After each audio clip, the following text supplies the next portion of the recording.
Hello, kitten. What's up? I was going to ask you that. Did you see Robert?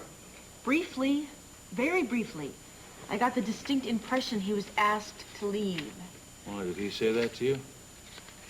He told me to talk to you. Nothing really to talk about. We had a small disagreement, that's all. Over me? Honey, why would we be arguing over you? Oh, don't patronize me. I'm not. I thought you and he were finished. I mean, I'm very glad about it. I'm not complaining, you know. Well, then what were you arguing about? Nothing. A little business problem, that's all. Okay, be a little less specific. Daddy, I know Robert's business is inside and out. You do? Yes, unless you have concocted some other line for him.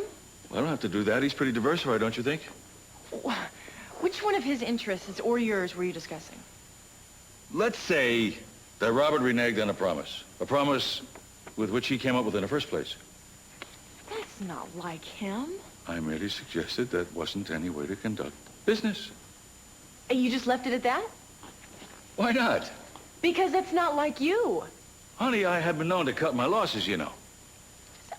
And now you think Robert is a lost cause? Sweetheart, since you've broken off with the man, I see no reason to have any association with him, professionally or otherwise. Now, if you were still interested in him, I would be interested in settling the argument. But since you're not, I am not.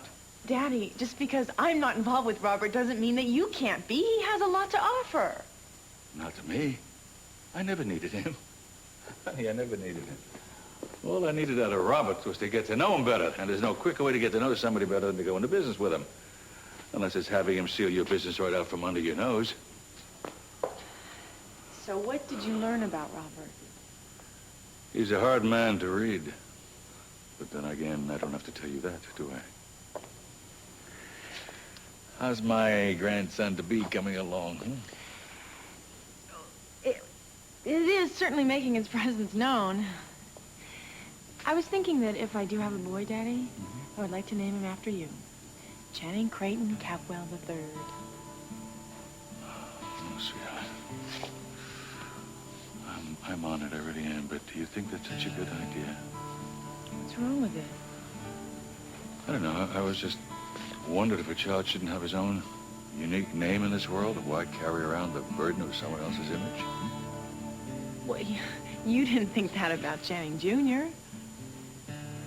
If I knew then what I know now, I would certainly change his name. First, middle, and last. Daddy... Darling, Channing didn't exactly turn out the way we hoped. I am naming my son after you, not him. I know, baby, and I'm flattered, but my not so wonderful name has been a bit of a curse, now don't you think? Not at all. I think that you are one of the most respected men that I know. And as a matter of fact, I happen to only have fond memories of Channing.